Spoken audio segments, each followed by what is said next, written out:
Kalian tahu nggak sih apa itu pemanasan global? Pemanasan global adalah memanasnya iklim bumi secara umum.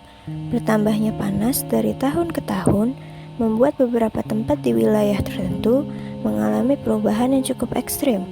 Meningkatnya suhu global diperkirakan akan menyebabkan perubahan-perubahan yang lainnya, seperti naiknya permukaan air laut, perubahan jumlah dan pola presipitasi, dan lainnya. Pemanasan global tidak terjadi begitu saja, akan tetapi terjadi karena beberapa hal yang mempengaruhinya, entah dari fenomena alam maupun dari perbuatan manusia itu sendiri. Berikut adalah penyebab dari pemanasan global, yaitu efek rumah kaca dan bahan bakar fosil, gas metana, perubahan iklim global, karbon dioksida, dan pemanasan suhu. Kalian tahu nggak proses terjadinya pemanasan global? Proses pemanasan global diawali dari cahaya matahari yang menyinari permukaan bumi. Panas dari cahaya matahari tersebut kemudian akan diserap oleh bumi, tetapi hanya sebagian saja. Sisanya akan dikembalikan lagi ke permukaan atmosfer. Akan tetapi, karena di atmosfer banyak gas penyebab efek rumah kaca, seperti gas sulfur dioksida, gas karbon dioksida, dan metana, uap air, dan masih banyak lagi. Hal tersebut menyebabkan panas matahari tidak dapat dikembalikan dari permukaan bumi dan terperangkap, sehingga panas matahari akan memantul ke bumi lagi. Itulah yang terjadi secara terus-menerus setiap harinya. Makin banyaknya panas matahari yang masuk ke bumi, maka semakin banyak juga yang tidak dapat dikembalikan ke atmosfer, menyebabkan bumi semakin panas.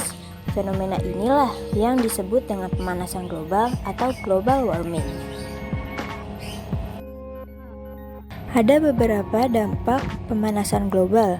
Yang pertama, mencairnya es di kutub utara dan kutub selatan. Yang kedua, naiknya temperatur bumi yang menyebabkan kekeringan, gagal panen, dan kebakaran hutan.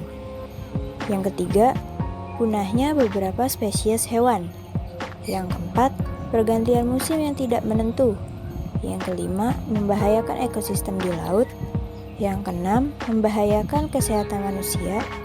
Yang ketujuh, naiknya permukaan air laut yang dapat membahayakan mereka yang tinggal di daerah pesisir. Yang kedelapan, perubahan pola hidup pada binatang. Yang kesembilan, menipisnya lapisan ozon. Dan yang ke-10, banyaknya tumbuhan yang mati.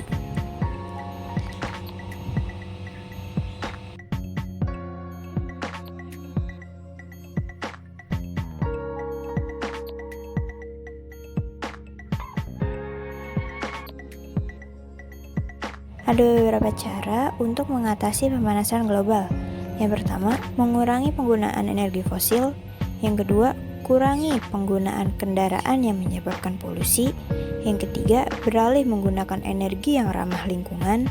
Yang keempat, mengurangi penebangan pohon.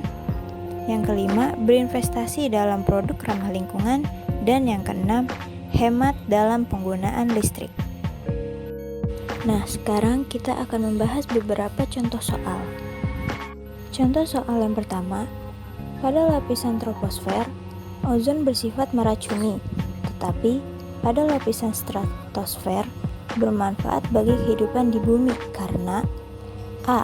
Menaikkan suhu global bumi, B. Menurunkan suhu global bumi, C. Berfungsi sebagai gas rumah kaca, D. Dapat mencegah terjadinya rumah kaca, E. Dapat menahan radiasi ultraviolet dari sinar matahari. Jawabannya adalah E. Pembahasan. Ozon sangat bermanfaat bagi kehidupan di bumi karena ia melindungi kita dengan cara menyerap 90% radiasi sinar ultraviolet atau sinar UV yang dipancarkan oleh matahari. Soal yang kedua, dewasa ini lapisan ozon di stratosfer berkurang karena terkontaminasi oleh klorofluorokarbon yang dikenal dengan nama A. Ether, B. Freon, C.